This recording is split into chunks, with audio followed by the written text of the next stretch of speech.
Welcome back. Joining me now via Zoom from the St.Lawrence Parks Commission, I'm talking with Special Events Officer Carli Smelko, and we're going to be talking about Pumpkinferno. Yay! Carli, how are you? I'm very good. How are you? Oh, I'm fine, thank you. So tell us when can people start coming to Upper Canada Village to see Pumpkinferno? So we are opening our doors on September 27th at 7 p.m.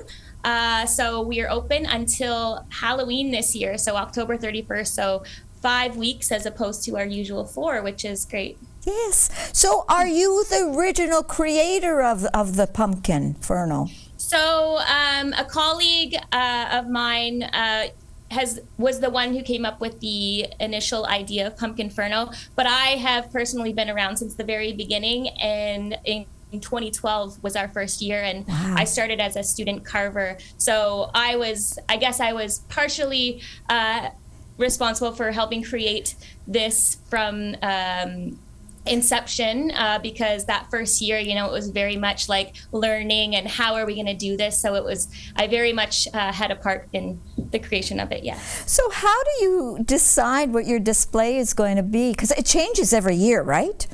Yeah, so we do about a 35% renewal every year, which means we remove 35% of the displays and replace them with brand new displays, which is about, I would say, around 2,500 pumpkins, or even 3,000 sometimes, that are new every year. And basically the design and idea brainstorming, I guess, begins in January every year. So I'm basically working on Pumpkinferno year round.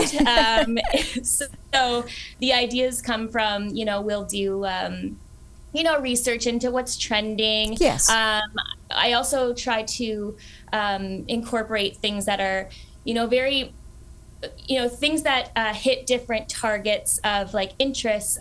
So, some that might be more like child friendly, yes, and some that might be more appealing to teenagers or adults or seniors, or so we kind of try to capture something that everyone would enjoy, so that we can welcome people of all ages. And one thing we do try to avoid is the scary aspect. Yes. Yes. Though it is kind of a Halloween event, mm-hmm, we're very family friendly, and we make sure all of our themes are not spooky, but they can be harvesty and fall, but they might be super random and not related to fall, so we might have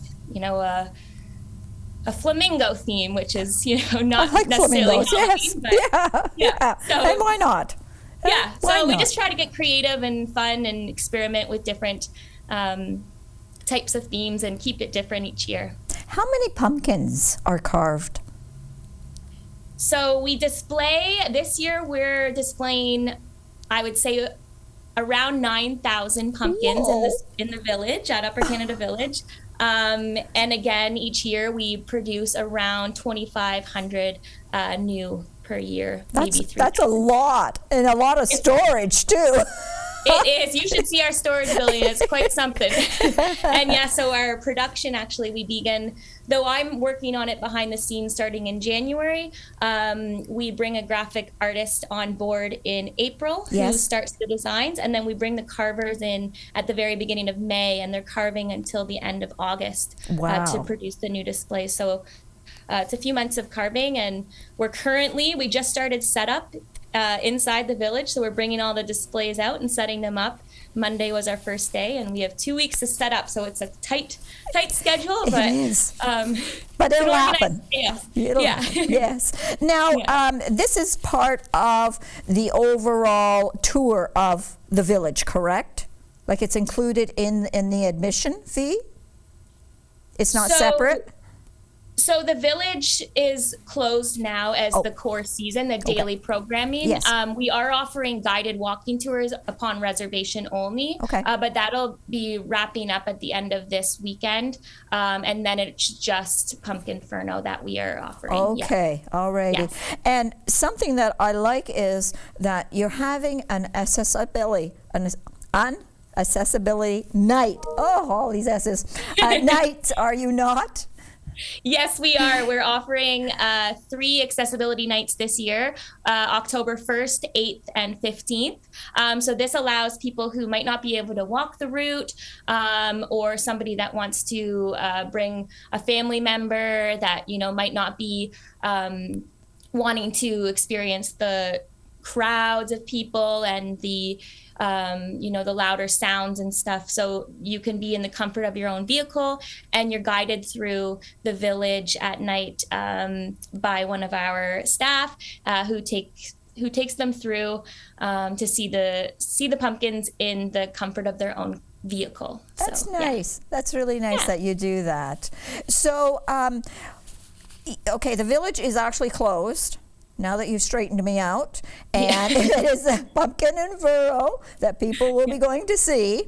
Yes. Will they be able to access food? I'm thinking about like the Willard Hotel as well as the Harvest Barn. Will they be open? Yes, absolutely. Good. And people can actually come in a little bit earlier if they make reservations with the Harvest Barn or Willard's.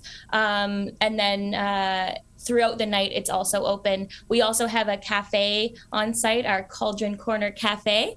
And then there's also beaver tails out front. Oh, that's what I heard. Yes. So lots of food options and some hot beverages and all that. So, yeah. So, is there anything? Oh, okay. Let's talk about some of the displays. What will we see in the display? Just give us a couple that we will be seeing. I can reveal a couple of the new themes if you wish. Sure. So we're actually bringing in a brand new sound and light show. Oh. So this is where our displays are timed to music. Yes. In the past, we've had a Freddie Mercury Queen kind of display. It felt like a concert. And this year, one of our brand new themes is a Ladies of the 80s.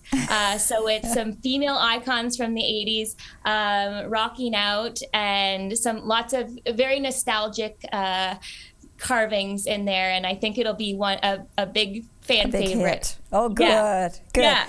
Is there anything else that you want our viewers to know? Either about the date, about coming. Will, if it rains, it's still happening? It is a rain or shine. Yeah, it is a rain or shine event, and we encourage you to dress for the weather. The roads, they're dirt roads, so they can get a little bit muddy if it's raining. So proper footwear there. Yes. It is mostly outdoors unless you go inside the restaurant. So definitely bundle up on those chilly nights. I'll say tickets are on sale now. And we are doing, again, our timed entry system. So you have to book a time slot. Yes. This allows us to reduce the crowd so that you're having a more enjoyable experience. Yes. And so you can show up, if your ticket is for 7:00, you're more than welcome to show up between 7 and beyond, 7 and 7:30 preferably, and then we'll let you in at that time slot. And I would say it's going to be a great season, and I'm really excited for our brand new themes, and I hope that we'll get lots of happy visitors. Well, it sounds like it's going to be very, very interesting. So for tickets, go to the website. Yes, pumpkinferno.com. You can visit our website there. You'll see that we have our Upper Canada Village Pumpkinferno, and then we also offer a Pumpkinferno at Kingston Penitentiary. So you'll see 2 separate ticketing links there, but you'll choose the Upper Canada Village one to access our site. In Morrisburg. Carli, yes, in Morrisburg. Thank you very much. Nice talking to you. All the best. And, thank you very much. Yeah, it sounds awesome. I hope you get a chance to check it out.